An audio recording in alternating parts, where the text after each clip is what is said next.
This is Hannah and Kaylin, back again with the Didja Know Show. I'm Hannah. And I'm Kaylin. From throwback Disney and Universal Studios attractions to Google art from eras past, here are 21 oddities to take you back in time.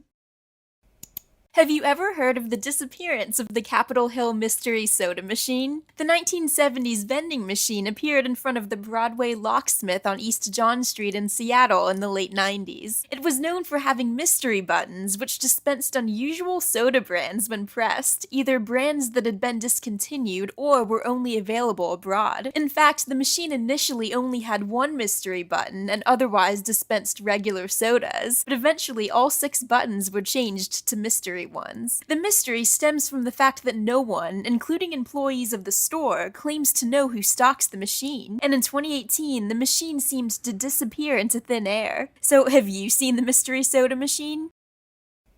Remember this default Windows 10 desktop wallpaper? You'd think it was CGI, but did you know that it was actually set up and photographed by a designer named Bradley Munkowitz? Munkowitz used physical mirrors, lasers, smoke machines, and a stylized glass window construction to create the photo. And what about this photo, often called the most viewed photo in the world because it was the default Microsoft Windows XP background? The photo, titled Bliss, was taken by National Geographic photographer Charles O'Reel in Sonoma County, California off Highway 12 in the 1990s. It was bought by Microsoft in 2000. Tourists love visiting that famous field to this day. Recently came across a reference to light-up spoons and cereal boxes in the early 2000s, and it sent us down a rabbit hole sparked by one question. When did toys disappear from cereal boxes, and why? Did you know that toys in cereal boxes were first popularized in the 1950s and began disappearing in the mid-2000s? The topic was explored in a 2023 article in Tasting Table, which noted that there was no singular reason for the dwindling of cereal box toys, but the hypothesis is that it's due to a combination of factors, like to help cut down on waste for the environment, lower costs for the cereal companies, and over concerns about choking hazards. In fact, millions and millions of cereal box toys were recalled over the years due to choking concerns. Cereal prizes are not completely gone, though. In 2020, General Mills put toys back in some of their cereal boxes, and kids can still find comic books in some. What cereal box prizes do you remember from your childhood? Did you know that the infamous River Country, Walt Disney World's long-abandoned first water park that featured a rustic theme, Sandy Lake, and a large swimming pool that looked more like a summer camp than a Disney park, was finally torn down? The park opened in 1976, but later faced problems including competition from other parks and changes in safety regulations. It closed for the season in 2001 and never reopened, then was permanently closed in 2005. Now abandoned for decades, the park has been largely swallowed by vegetation. In 2016, Disney announced that they would be draining the 330,000-gallon upstream plunge, and in 2018 said that River Country would finally be demolished and replaced with a hotel called Reflections, a Disney lakeside lodge. Those plans were scrapped during the COVID pandemic, but the River Country site has finally been leveled. Now it still sits empty 2 years after the new hotel was supposed to open. There's something very nostalgic about browsing Google's logo changes archive, and in the spirit of the spooky season, let's take a trip down memory lane of Google's homepages on Halloween's past. You'll notice that for the most part, these designs have become more elaborate over time, and the oldest ones feel very appropriately early 2000s core. It's also interesting that some years, another holiday or commemoration replaces the Halloween theme on October 31st, or there is no archive of a special logo at all. Which year is your favorite, and are there any that you specifically remember?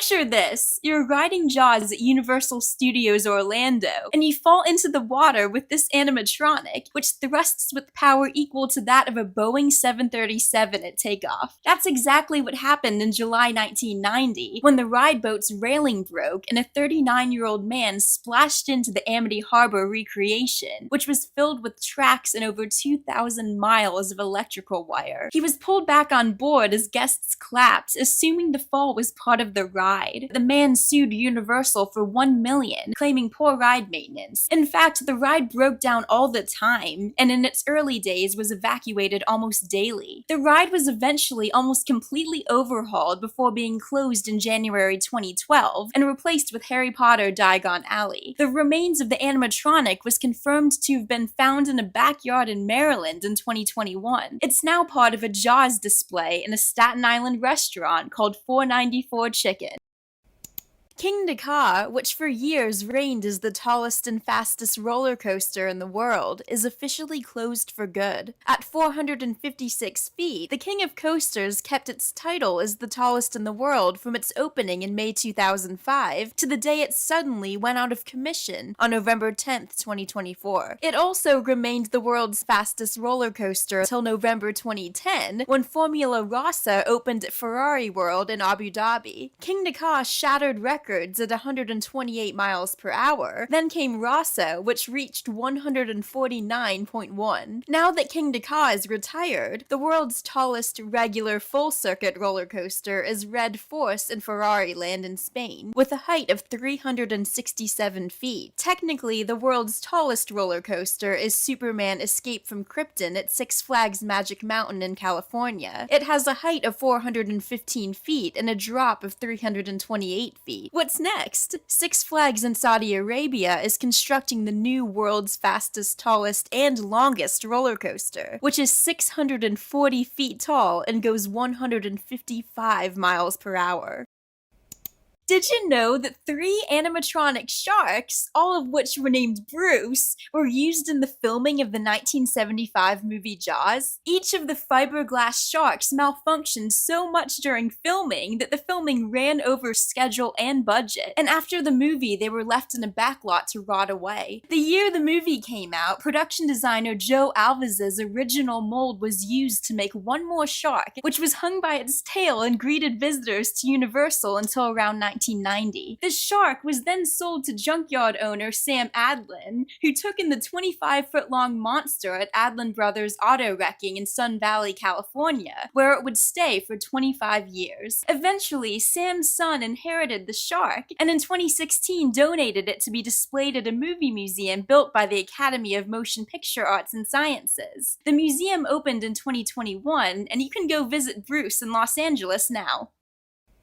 Did you know that the last McDonald's cheeseburger ever sold in Iceland is on display at a hostel? After McDonald's closed all of its Iceland locations in 2009, a man named Hjörtur Smarsson decided to conduct a little experiment. How will the burger decay, or not decay, over time? The burger has moved around a lot, first sitting in a plastic bag in his garage, then to the National Museum of Iceland, then to a hostel in Iceland. Now it's at another hostel called Snotra House, where it sits inside a glass case and has visitors from all over the world. It drew so much curiosity that for a time there was a live stream on the burger. One theory is that the burger is still so intact because it doesn't have enough nutrients for many microbes. McDonald's claimed that in the right environment, our burgers, like most other foods, could decompose, but that without moisture in the environment, they were, quote, unlikely to grow mold or bacteria or decompose.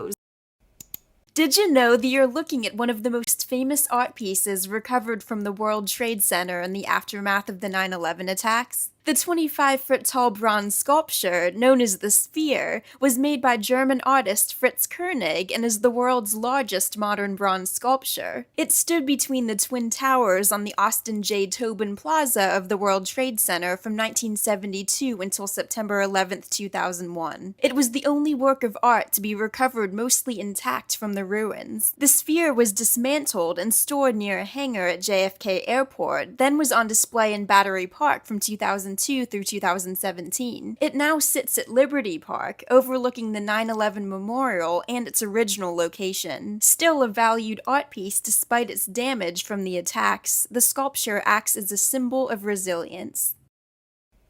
Does anyone else get nostalgic when thinking about Ask Jeeves? Founded in 1996 by Garrett Gruner and David Worthen in Berkeley, California, Ask Jeeves was a website where you asked this man questions and he gave you answers in casual, easy-to-understand language. The idea behind Jeeves was that he was a, quote, gentleman's personal gentleman, and he was made after a fictional valet in the works of P.G. Wodehouse. A Jeeves balloon and a float even appeared in the Macy's Thanksgiving Day Parade from 2000 through 2004. In 2006, the website was rebranded simply to Ask.com, and a legend was laid to rest. Did you know that the McDonald's mascot, Ronald McDonald, has a talking pet dog named Sundae? He really only appeared in the live-action, direct-to-video series that ran from October 1998 to January 2003, called The Wacky Adventures of Ronald McDonald. But he did finally reappear recently in a commercial for the Kerwin Frost box. Sundae was portrayed by Vern Troyer and well-known voice artist D. Bradley Baker. Vern was his puppeteer who wore the costume, and Dee did the voice. Sundae's prototype costume for the live-action tapes was sold by MovieProps.com. What do you think, cute or cursed? Did you know that what was once a 110,000 square foot teddy bear store in Tennessee, called Boyd's Bear Factory, stood abandoned for years? We went to this place as kids, and people just don't talk about it enough. It even had a teddy bear nursery where you could choose a bear from a bassinet and bring him home with a birth certificate. The store opened in November 2004 and closed in 2007 after deciding it's cheaper to sell bears to other stores. According to Google Maps, it didn't take long for the building to be turned into Dick Clark's American Bandstand Theater, as it was already set in December. This is where it gets sad and a little eerie. That theater closed in 2009, then for years the building just stood there. Drone footage shows a weird juxtaposition of faded murals for a theater no longer running, surrounded by perfectly manicured lawns. It wasn't until about 13 years later, September 2022, that the building came to life again as the new home of Camp Margaritaville RV Resort and Lodge. I think they should have a bear at the front desk, for the sake of memory. Did you know that Nintendo's iconic Mario character and mascot was named after a real-life man who in 1981 rented a Washington State warehouse to Nintendo for use as their American headquarters? As the story goes, a real estate developer named Mario Segale visited the warehouse to collect overdue rent from Nintendo of America's president and berated him in front of employees, but then he gave them time to pull together the money. They were working on the arcade game Donkey Kong at the time.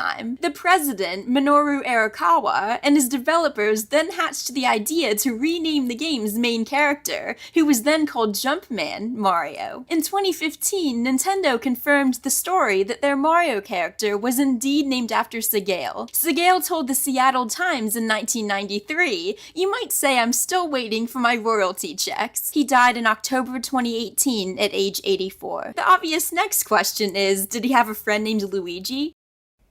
Remember the story of the man who fell into the water with an animatronic shark while riding the Jaws ride at Universal Studios Orlando in 1990? Last year, we tracked down the remains of that very shark through time, as it got passed around after the ride's closure in 2012. Once Jaws closed down, what was left of the animatronic was first found in a backyard in Maryland in 2021. It was then moved to a Staten Island restaurant called 494 Chicken, hanging over diners' heads from the ceiling. But that restaurant closed in 2023, so where did the shark go then? According to Roadside America, the mechanical shark was sold to a Jaws collector. SI Live added that the Jaws movie keepsake items, which were also on display at the restaurant, were sold to other people, including a Netflix producer and a pro basketball player. One of the restaurant's owners, John Ryan, says he kept some items for himself. As for why the restaurant closed, the owners simply said it was time. The property is now vacant and overgrown with weeds.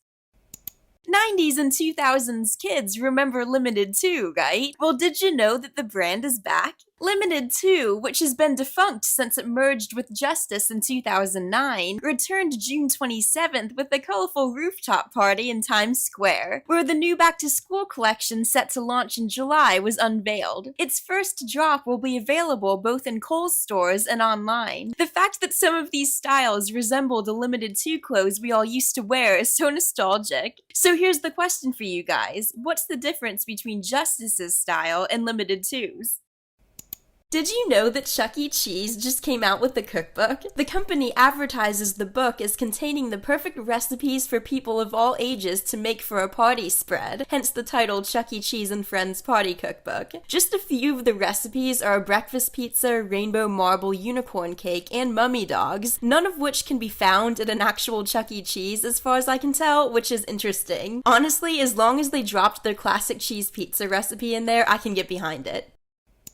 Did you know that Disneyland is about to spend $600,000 to replace the crumbling scene around its tiger animatronic on the Jungle Cruise ride? The stone infrastructure around the tiger began to crumble nearly a year ago, causing the ride to close in November until a makeshift fix could be made. Basically, wood boards were put around the tiger to hide the disrepair. According to multiple reports that cite permits filed with the city of Anaheim, the Jungle Cruise will be closed from September 16th to October 3rd for the repairs, which will include new electrical, footings, steel frame, and cement plaster rock work on the structure. I wonder what the new scene will look like.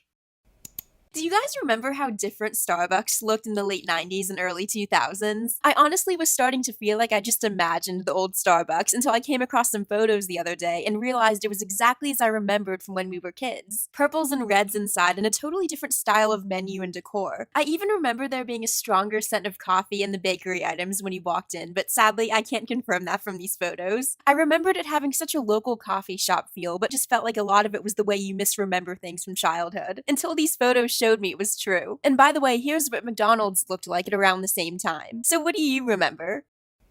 The title of the worst video game of all time is subjective, but did you know that there are a couple of them that many people agree on? First up is 1988's Dr. Jekyll and Mr. Hyde for the NES, a side-scrolling action game that Eurogamer once said is so bad, you would almost think it was designed to be terrible. Not only is the game mind-numbingly boring, but confusing because nothing is explained to the player. Next is 1999's Superman 64, which was panned for being repetitive and too difficult with clumsy controls, serious glitches, and poor graphics. The developer defended itself by saying that the licensor only allowed them to use 10% of what they planned. Finally, 1982's E.T. for the Atari, which is heavily mocked for its graphics and dull gameplay. It was reportedly coded in just 5 weeks in order to come in time for the holidays, and truckloads of E.T. cartridges were later found buried in a landfill in New Mexico after they failed to sell. Thank you for joining us, and as always,